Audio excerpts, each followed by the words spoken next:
teman-teman, apa kabar? Saat ini kita ada program baru namanya Gerbek Rumah. Dan hari ini gue mau gerbek rumahnya Mas Pras. Dan inilah orangnya. Ini dia Mas Pras. Kita mau lihat ada apa aja sih di rumah Mas Pras ini. Pasti teman-teman penasaran. Halo Mas Pras. Halo. Wah, ini luar biasa. Salaman dulu.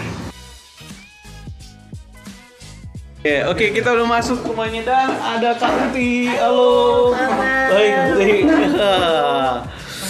Ada Mas Pras, ada Roti. Yes. Wah. Ini dari Padang. Mas Pras dapat kiriman kopi lagi dari adiknya. Asalnya kan di Padang, domisilinya. Betapa baiknya teman-teman ini ya. Terima kasih. Masih ditunggu loh. Karena terkenal Rotella Coffee Corner ya. Cuman ini adalah salah satu ruangan terfavorit ya.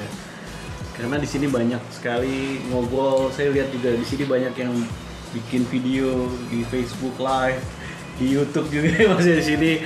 Teman-teman banyak di sini keceriaan, mungkin curhat juga di sini Mas ya. Ya, curhat, melampiaskan emosi-emosinya. Kadang sampai malam juga, sampai pagi Mas ya. Teman-teman saya itu datang jam 11 itu bisa baru pulang jam 10 malam. Teman-teman semua Ya. Itu. Di sini nyanyi bareng. Kopi Vietnam. Wah, ini Ada kiriman. kopi Vietnam. Wah, Nguyen tuh. Nguyen Vietnam. Kopi Jambi. Kopi Jambi. Kopi Kelinci. Kopi Wah. Kerinci, saudara-saudara. Makasih. Aduh, terima kasih. Mas ini Ayo mari cobain. datang. Kau Kita tidak nikmati kopi bersama. cobain banyak sekali macam-macam kopi. Yang paling favorit apa Mas? Setiap orang punya favoritnya sendiri. Kalau saya sendiri ada Simendo, ada Aceh Gayo, ada Bali Kintamani, dan Toraja Minanga. Tapi yang Toraja Minanga udah lama habis, belum beli, siapa tahu ada yang ngirim kan. Nah, total mau kirim. Temen tinggal googling aja Rotella Coffee Corner aja. Atau teman-teman mau cobain datang untuk kopi, welcome. Nah, Mas, ini kalau tempat ini Mas Pras dapat inspirasi di sini atau mungkin apa lagi? Jadi rumah ini kan saya beli tahun 2013 akhir. 2013, oke. Baru saya tempati 6 bulan kemudian. Karena 3 bulan pemilik lama masih di sini. Kemudian 2 bulan berikutnya direnovasi. Saya tinggikan 35 cm, saya ganti asbes jadi genteng, baja ringan. Terus beberapa ruangan kayak ini kan tadinya ruangan, jadi dijebol. Ruang tidur diganti ruang kerja, tadinya seperti itu. Nah, selama sekitar sampai 2017, berarti 13, 14, 15, 19, 17, selama 3 tahun, Iya. ruang tamu ini nggak pernah dipakai. Jadi walaupun ada sofa, tapi tamu-tamu saya itu gemar sekali duduk di teras depan sana, Iya, teras. atau di sini, duduk di sini, di karpet, The cafe. ngobrol. Iya. Nggak ada yang duduk di tempat sofa tamu ini. Nah, sampai akhirnya, Iya. wah, gimana caranya supaya ruangan ini nggak mubazir. Nah, kebetulan Uti lagi punya beberapa alat kopi, sedang baru-barunya menikmati kopi. Iya. Bikin kopi, specialty coffee. Wah, kalau gitu dibuat aja konsep ruang tamu dengan rasa kafe. Jadi ada meja, meja ini bisa buat ngobrol seperti ini, bisa buat co-working juga, Iya. dengan tampilan yang sesederhana mungkin waktu itu ya. Nah, akhirnya jadilah, kita namakan apa? Rotella Coffee Corner. Ada temen yang mendaftarkan ke Google Map. Iya. Ada teman juga yang mendaftarkan ke GoFood. Sampai ke GoFood ya? Ya. Nah, di situ ditulis cash only gitu. Padahal sebetulnya Enggak. ini bukan kafe komersial, ini cuma nama doang. Rotella Coffee Corner. karena Rotella itu di Jalan Rotella. Yang belakangan saya tahu dari seorang Italia. Ternyata Rotella dalam bahasa Italia itu artinya pusat penggerak di jam yang bulat itu. Kemudian dia berinteraksi dengan Rotella lainnya menghasilkan gerakan sehingga jam itu berfungsi. Jadi Rotella itu adalah pusat bergerak. Makanya nggak tahu nih apakah orang-orang yang datang ke sini karena melihat ini pusat gerakan. Iya. Nah, itu pinter-pinternya kita aja. Iya. Itu kan kesini tuh kayak bisa dapat inspirasi banyak ya Mas. Banyak orang kayak merasa dicas maksudnya energinya kayak disetrum kayak jadi Ya katanya sih begitu. tapi tapi memang begitu. Saya nulis buku pertama tahun 2008, buku kedua tahun 2010, Provokasi 1 dan Provokasi 2. Itu waktu rumah saya belum di sini, di rumah dinas perusahaan di Bumi Putra. Nah, saya nulis kedua buku ini di sebuah tempat yang namanya Tembi di Bantul, Yogyakarta. Selama 4 hari nggak ada TV, gelap.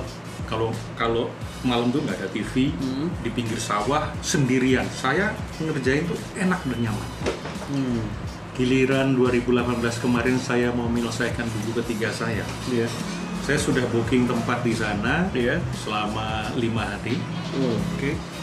Begitu malam pertama mulai menulis, rasanya kurang nyaman ya. Kok sekarang nggak nyaman? Lebih nyaman justru di rumah, di Rotella. Akhirnya cuma 1 malam saya putuskan besoknya pulang. Langsung balik nulisin di rumah ini. Jadi buat saya sendiri, energi rumah ini juga entah membuat saya itu jadi malas keluar. Ini terdukung juga karena dengan adanya Rotella Coffee Corner ini, kalau misalnya ada yang mau ngajak meeting, di mana bro? Ya jelas enak di Rotella. Mereka datang ke sini. Bahkan klien, prospek. Kayaknya kita perlu bertemu nih, Pak. Oke, boleh. Kita ketemu ngobrol tentang kebutuhan programnya. Di mana ya kira-kira? Yang enak sih sebetulnya di rumah saya bilang. Prospeknya datang ke sini coba. Jadi saya merasa bersyukur gitu. Dan saya kira juga bukan entah apa yang terjadi, apakah karena memang makanya kenapa saya bobol tembok ini, karena saya suka orang berkumpul di sini. Jadi kalau kumpul di sini tuh bisa ngomong di sini, yang di sana juga kedengeran. Dan kemudian juga teman-teman yang datang kan teman-teman yang memang mereka humble, mereka mau mengembangkan diri, mereka belajar, mereka sukses juga ya, kayak di sebelah saya ini. Saya banyak belajar di Mas Asli. Jadi karena niat-niat dan kemudian sifat-sifat ya kan, yang namanya ruh itu kan berkumpul. Namanya flocking phenomenon. Jadi angsa-angsa itu berkumpul. Artinya sesuatu yang sama, sejenis gitu ya. Sejenis.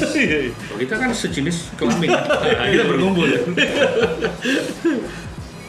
Ada niat yang sama, ada makna yang sama, ada keinginan yang sama, ada abundance mentality yang sama. Itu kok pada senang ngobrol di sini. Saya merasa terberkati. Kemarin kan saya ketemu Ellen May itu pas. Dia Dia pengen banget nih kesini nih. Karena Ellen May itu gue fans banget sama Mas Pras katanya. Dia selalu ngeliatin Facebooknya Mas Pras. Kalian, kamu ketahuan ternyata kamu fans aku ya. Iya. Dia tuh selalu liatin update-nya Mas Pras. Karena itu lucu banget gitu. Jadi bikin ketawa gitu. Especially yang itu ya, kenapa banyak orang ngebenci itu loh, yang terakhirnya kamu harus tanya kenapa kamu bisa dibenci orang. Pertamanya bagus, abis itu kayak jelek. Ya katanya Mas, abis itu di blok ya. Oh iya benar. Itu Ellen May sampai tahu, sampai dia cerita. Saya kadang nggak tapi. Jadi saya itu dulu pernah ya, namanya saya ini orangnya usil, iseng, suka ngebully. Nah, waktu di Facebook saya itu temen saya waktu nggak kenal siapa, cewek pokoknya. Dia nulis, aku masih punya Tuhan yang peduli denganku ketika tak ada seorang pun lagi yang peduli denganku. Oh, Iya. spiritual banget kan? Mantap. Mantap. Iya. Ini orang ingat Tuhan. Iya Tuhan. Iya. Gua tulis di komen, Iya. Mbak, apa yang telah Mbak lakukan atau tidak Mbak lakukan, Iya. sehingga sekarang ini tidak ada seorang pun lagi yang peduli sama Mbak. Udah kan? Udah. Iya. Tinggal jalan-jalan kemana dulu, ke page mana. Kemudian saya pengen tahu nih apa sih tanggapan ini cewek. Iya, responnya Saya balik gitu, lagi, iya. "Loh, kok nggak ada?" Jadi saya udah di-blok. Dia rupanya marah gitu. Tapi itu menjelaskan mengapa nggak ada seorang pun lagi peduli sama dia. Iya. Apa-apa di-blok sama dia. Apa di blog. Jadi makanya nggak ada yang peduli lagi. Jadi itu sebetulnya pelajaran sederhana tentang kehidupan tanggung jawab. Tanggung jawab. Jadi apapun yang terjadi pada diri kita, Iya. sesungguhnya kita ini punya andil menjadi sebab dari setiap nasib kita. Iya. Dari setiap nasib kita. Kita mau menyalahkan siapa coba? Wong kita jadi bagian dari sebab mengapa keadaan yang kita alami itu terjadi. Iya. Betul. Nah, Mas Pras, ini kan banyak orang yang udah tahu nih. Tapi mungkin juga orang masih kurang tahu tentang yang terbaru, yaitu ruangan yang titik 7 ya. Oh ya. Jadi suatu ketika saya mengaktifkan perusahaan saya namanya Gugah Makna Titik 7 sebagai badan hukum untuk training, coaching. Karena selama ini kan saya pribadi. Jadi atas nama pribadi. Nah, tetapi ketika mulai masuk ke lebih luas lagi ke pasar korporasi kan mereka menginginkan badan hukum untuk transaksi keuangan. Oke, saya aktifkan. Tim itu sendiri sudah terbentuk, artinya sudah ada yang mau membantu. Akhirnya saya aktifkan. Nah, salah seorang diantaranya itu mengusulkan kalau bisa kita punya kantor sendiri. Nah, dia lihat kan dulu ada 2 mobil, satu mobil sudah nggak ada, garasi kosong yang ke samping. Akhirnya diusulkan buat Di situ. Nah, setelah jadi ternyata tim saya juga pada bubar. Tapi saya bersyukur ternyata ruangan ini juga menjadi berkat. Iya. Di samping jadi ruang kerja, ruang diskusi, ruang meeting, ruang training, bisa muat 20 orang, ruang nyanyi. Ruang nyanyi. Karena ternyata setelah saya nyanyi di sana, nggak terlalu kedengaran di luar. Jadi aman lah kita teriak-teriak di sana. Ruang yoga buat istri saya, dan bahkan ada teman saya 3 orang, Empu Semprul salah satunya itu nginep di sana, tidur di sana, karena kamarnya lagi dipakai sama tamu yang lain. Jadi rumah saya ini sering kenginapan tamu-tamu. Masuk tadi ya. Jadi sebenarnya Empu Semprul. Ya, kalau di Facebook itu terkenal dengan namanya Empu Semprul. Pernah dengar nggak nama itu? Belum ya? Belum. Itu aktif di dunia digital marketing. Nah, gimana kalau kita sambil ngobrol, sambil lihat ke itu ya? Nggak apa-apa, Boleh, di sini boleh. is okay. Ya. Teman-teman kita lihat yuk. Oke. Ya, oke teman-teman, tadi kan kita masuk dari sebelah sini ya. Lalu kita pas masuk, ini merupakan ruang Rotella Coffee Corner-nya. Lalu teman-teman biasa bisa nyantai di sini sama di sini. Nah, kemudian sini juga ada taman, ya. Waktu kita pernah nyanyi di sini juga nih, syuting waktu video klip sini Mas ya. Oh iya. Sempat syuting video klip sini, ya. Sama Bro Tommy Wong. Nah, dan kemudian sini kita masuk ke ini menurut saya nyaman banget ya. Jadi ke office. Nah, ini dia teman-teman. Nah, teman-teman bisa lihat ini ruangannya. Ini berapa kali berapa Mas? Ini cuma 4 kali 6. 4 kali 6 ya? 4 kali 6. 4 kali 6. Nah, teman-teman biasa yang suka lihat Mas Pras nyanyi, main gitar, yang backgroundnya tembok, nah sini.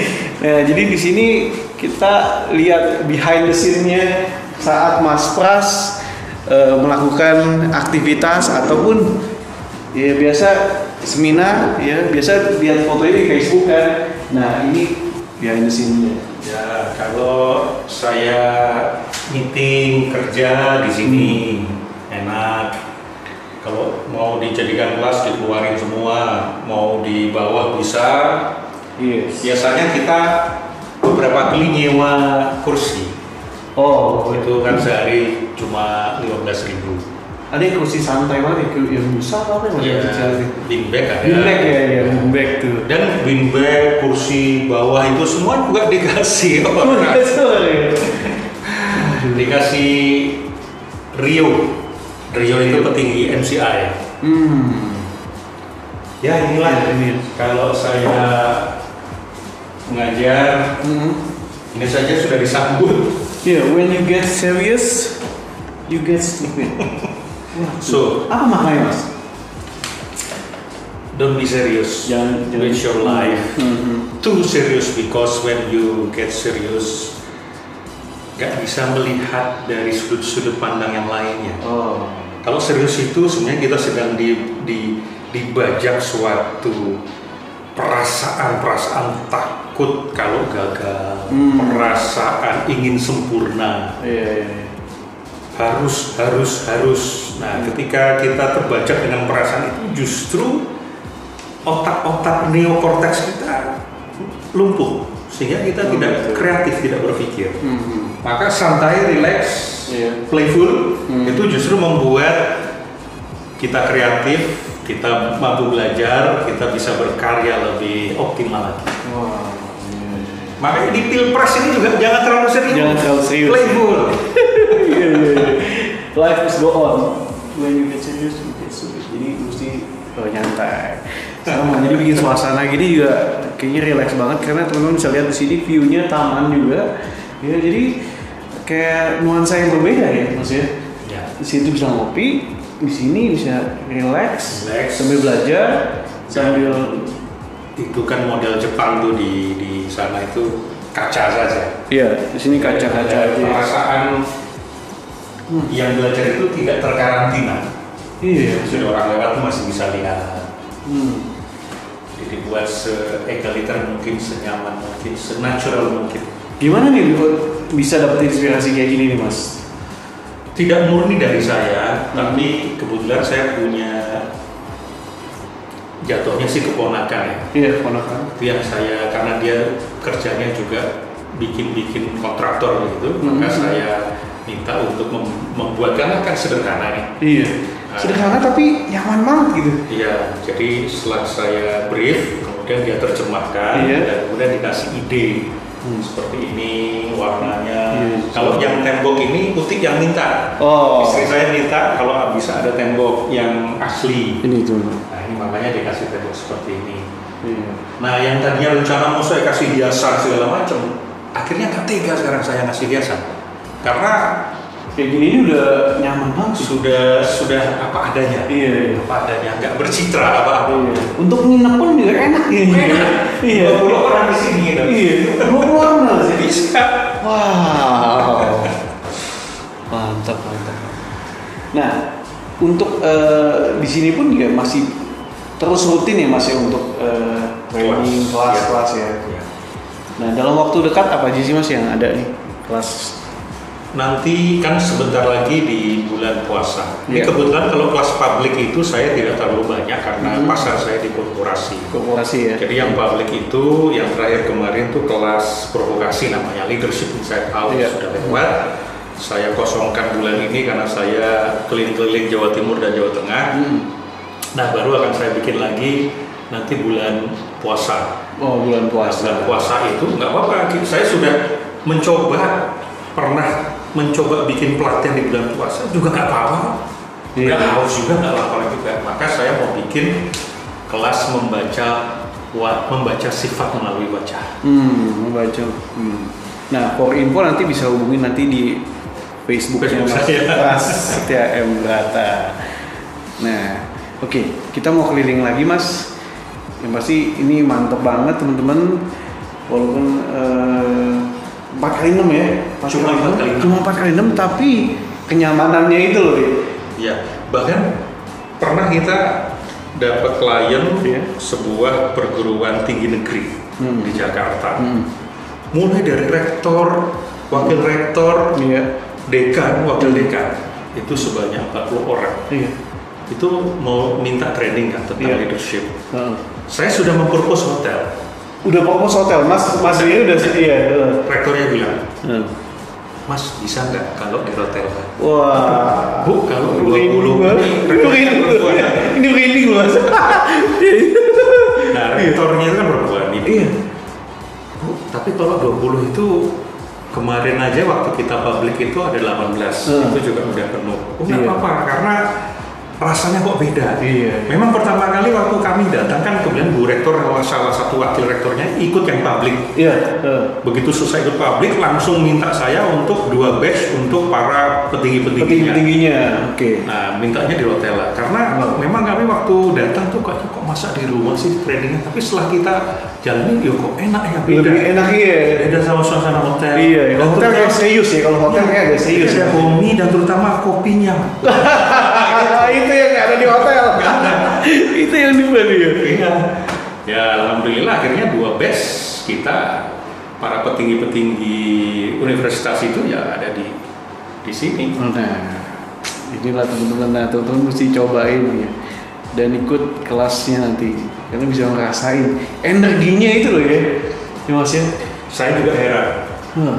Dulu waktu belum ada ruangan ini, Iya. itu rumput-rumput kering. Oh ya. Nih kalau kita mau buka, Bisa. Wih, cakep. nah, rumput-rumput itu kering. Nah, ini juga dibuka juga, Bang. Asik, guys. Ada sini, ada ruangan ini. Iya. Itu sekarang kelihatan hijau-hijau dan subur. Bahkan anggrek itu keluar nih. Iya. Tadinya enggak. Wow. Nah, saya menafsirkan ini karena yang datang di sini kan energi belajar, Iya, iya. energi tercerahkan. Nah, Iya. dalam skala siapa saya lupa ya, David siapa begitu. Hmm. Jadi rupanya kita tuh kan berhidup itu di 2 level energi tingkat tinggi, Iya. energi tingkat rendah. Hmm. Nah, di energi tingkat tinggi atau disebut dengan power ini, Iya. itu ada yang memicu kita berada di energi itu. Nomor 1 adalah enlightenment, pencerahan. Nomor kedua happiness. Nah, ini mendugaan saya karena Iya. di ruangan ini kita belajar dan kemudian mengalami banyak pencerahan. Maka mungkin energi-energi itu yang bekerja meliputi situasi di sini. Kemudian kedua ya happiness, bahagia karena kopi gratis kan. Iya, karena ada pencerahan, lalu juga karena tempatnya cozy, jadi happy. Happy itu menyebar ke sini juga ya. Iya, maka tanaman-tanaman pun Tanaman juga juga ikut merasakan happy-nya, energi happy-nya ya. Iya, iya, benar-benar. Ini sok taunya saya ya. Itu Iya, iya. pilihan tafsir saya karena kan saya nggak bisa ngomong sama tanaman Iya, lo iya. kenapa sih kok subur. Iya, iya. Itu cuma menggatuk-gatukkan atau mengkaitkan dengan penelitian siapa tuh yang air itu, Iya, Masaru iya, Emoto, iya, iya. yang kalau Yang sesuatu kita tanaman katakan ya. dikatakan Iya, hal dikatakan yang baik, yang baik, positif, itu dia akan baik, menerima jadi ya kan, bagus ya. akan subur. Sama juga dengan tanaman ya. Karena semakin banyak yang datang energi tadi ya. Iya. Wah, betul bos. Tapi jangan terlalu sering di sini. Nanti kalau terlalu subur nanti dietnya gagal. Dia gagal. Iya benar-benar. Yuk kita mau lihat lagi ruang yang lainnya. Wah.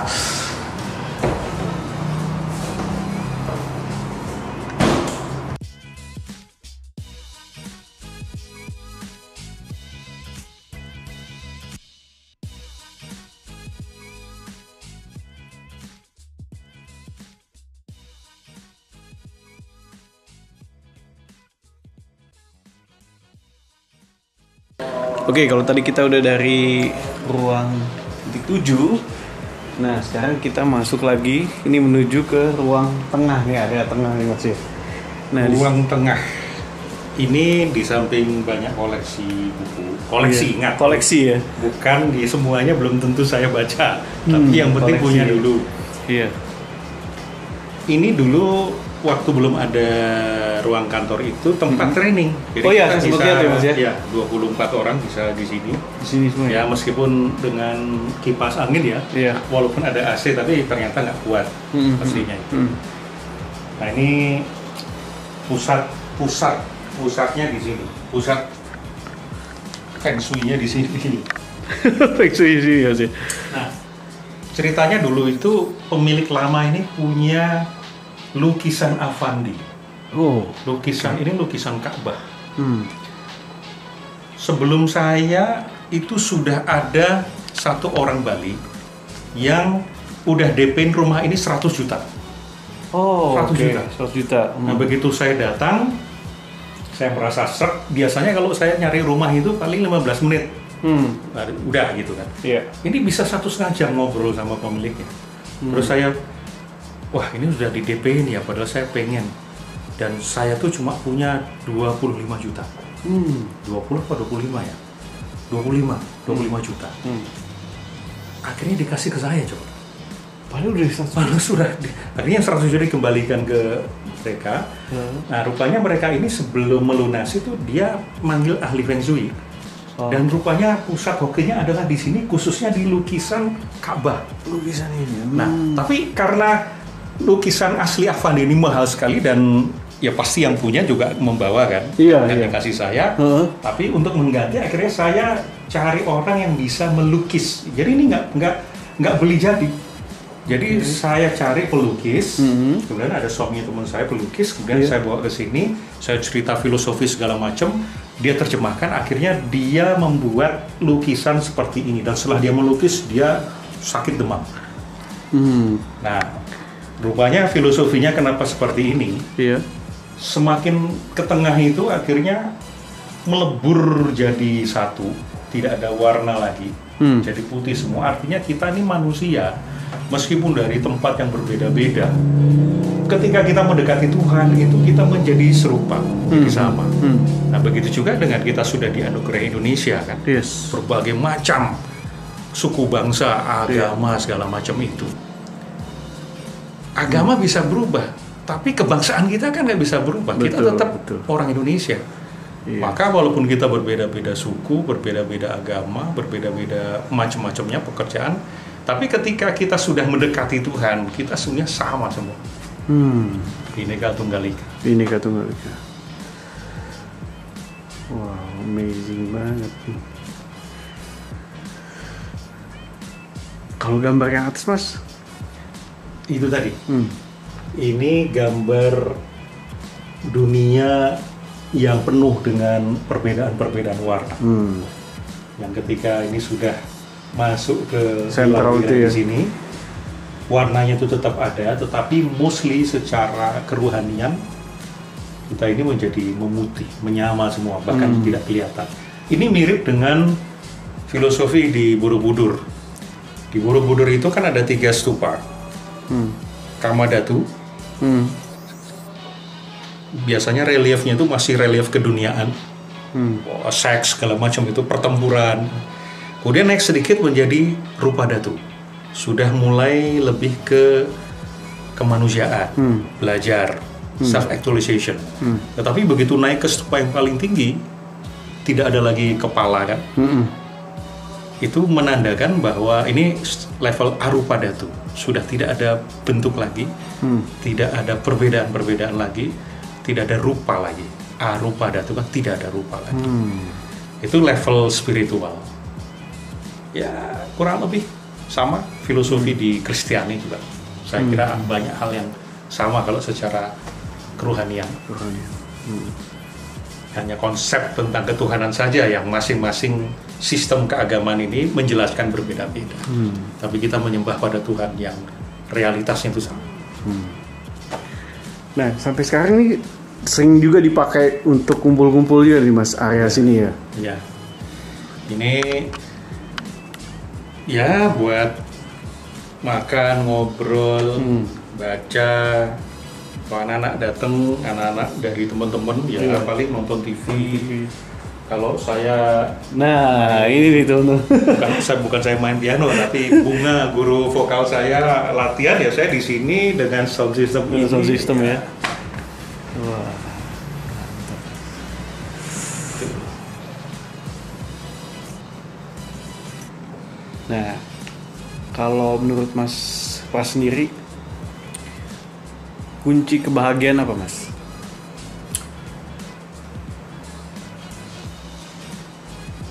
Kunci kebahagiaan paling dasar, karena bagi saya bahagia itu bersyarat. Kalau orang mengatakan bahagia itu tidak bersyarat, mau bahagia ya putuskan, bahagia itu keputusan kan, ketika kita bersyukur. Tapi sebelum bersyukur ternyata ada satu lagi syaratnya. Kita tidak bisa bersyukur, ya Tuhan terima kasih Engkau telah memberikan aku rezeki korupsi kecil-kecilan. Ya Tuhan terima kasih hakim yang kusogok telah membebaskanku dari hukuman. Ya Tuhan terima kasih aku selingkuh gak ketahuan. Itu kan bersyukur. Bersyukur juga ya, tapi bahagia nggak? Ya nggak bisa. Karena bahagia itu tidak ada di jalan setan. Bahagia itu hanya ada di jalan kebenaran. Maka kunci kebahagiaan nomor satu adalah memastikan diri berada di jalan yang benar. Itu dulu. memastikan diri ada di jalan yang benar. Setelah itu baru bersyukur, berbagi, bertumbuh, dan seterusnya. Nah, teman-teman, kita udah keliling-keliling lihat apa aja sih yang ada di rumah Mas Pras ya. Nah, Mas Pras dalam waktu dekat ini mungkin apa nih yang akan Mas Pras lakukan? Saya ini sedang menyelesaikan buku ketiga saya yang sudah tertunda 7 tahun. 7 tahun buku ketiga ya. Jadi 2008 buku pertama, 2010 buku kedua, pengennya 2012 buku ketiga. Awalnya provokasi ya. Provokasi 1, Terus provokasi 2 ya. Nah, karena sibuk waktu itu jadi direksi sebuah perusahaan besar nasional, jadi ya tertunda-tunda lah. Ya excuse saya sebetulnya yang value dari buku ketiga ini belum terlalu urgent waktu itu. Nah sekarang ini kelihatannya segala pengalaman saya, ilmu yang saya dapat selama 7 tahun kok rasanya akan sayang kalau tidak saya tumpahkan supaya bisa berbagi. Saya khawatir kuburan saya menjadi kuburan termahal. Jadi sebetulnya tempat yang paling mahal itu kuburan. Karena di sana bersemayam ide-ide besar yang belum sempat diwujudkan. Ide-ide yang bisa mengubah dunia tetapi keburu mati. Maka tempat yang paling kaya itu adalah kuburan. Nah, maka saya bertekad di tahun ini, bahkan kemarin 2 minggu keliling-keliling itu sambil nulis untuk menyelesaikan buku ketiga. Buku ketiga ini sudah saya kasih judul, namanya Ziarah Ruang Dalam. Oh, Ziarah Ruang Dalam. Menang di dalam, menang di kehidupan. Ditandai dengan seminar sehari. Judulnya sama, Ziarah Ruang Dalam. Iya. Saya, Gus Banan, dan Mas Arief Ragutomo. Nah, kemudian momen itu saya gunakan sebagai titik berangkat saya menyelesaikan buku yang ketiga. Yang mohon doa. Rencana seminarnya kapan nih, Mas? Yang Ziarah Ruang Dalam sudah. Oh sudah. Yogyakarta. Itu udah di Yogyakarta. Iya. Tapi nama seminar itu saya abadikan menjadi judul buku, yaitu Ziarah Ruang Dalam. Sebetulnya mengenali sisi-sisi dalam kita, memahami diri kita dari sudut pandang neurosemantics dan spiritualitas. Oke, saya kan lihat juga kemarin ada video yang di tempat Tongyong itu ya ziarah Ruang Dalam. Ruang Dalam juga tuh ya. Itu bagian dari itu tonggak saja. Tonggak aja. Tonggak. Karena sebagian materi itu saya sampaikan di sesi di seminar itu. Oh, oke. Nah, lengkapnya ya nanti membaca bukunya. Nah, teman-teman nantikan ya, nggak lama lagi ya Mas ya. Doakan, nantikan ya. Nah, juga teman-teman juga ingin belajar ya di sini. Nah, teman-teman bisa langsung hubungi di Facebooknya Mas Prasetya M. Brata atau ada YouTube channelnya juga nih. Ya baru mulai, saya belum jadi YouTuber, jadi uploader saja. Ya tapi kan mengupload konten-konten kreasi dari Mas Pras. Itu juga udah bisa bilang YouTuber karena content creator. Guru YouTuber. YouTuber yang ngomong. Content creator Mas Pras ya kan. Iya. Jadi Mas Pras banyak sekali video-videonya teman-teman bisa lihat di YouTube channelnya Mas Pras ya. Banyak sekali insight-insight yang benar-benar kadang banyak mendapatkan poin-poin yang mungkin nggak kepikiran. Tapi lewat di video Mas Pras ini banyak sekali yang wah iya energi-energi yang tersalurkan. Semoga. So thank you so much teman-teman yang udah nonton. Mas Pras mungkin ada statement. People works perfectly well. Jadi pastikan kesempurnaan kita itu mengarahkan hidup kita mendekati Tuhan. Amin. Thank you so much Mas Pras yang udah kasih kita untuk akses untuk lihat. Biasanya kan sepotong-sepotong. Kalau ini udah ketahuan nih. Wah. Aduh. Dan ini juga. Yeay. Yo, kamu bisa nggak dulu? Ayo. Oh iya. So teman-teman, thank you so much for watching. Jangan lupa untuk subscribe YouTube channel Ruby Herman karena subscribe itu gratis, dan subscribe juga YouTube channel Mas Prasetya M. Brata. Thank you. Bye bye.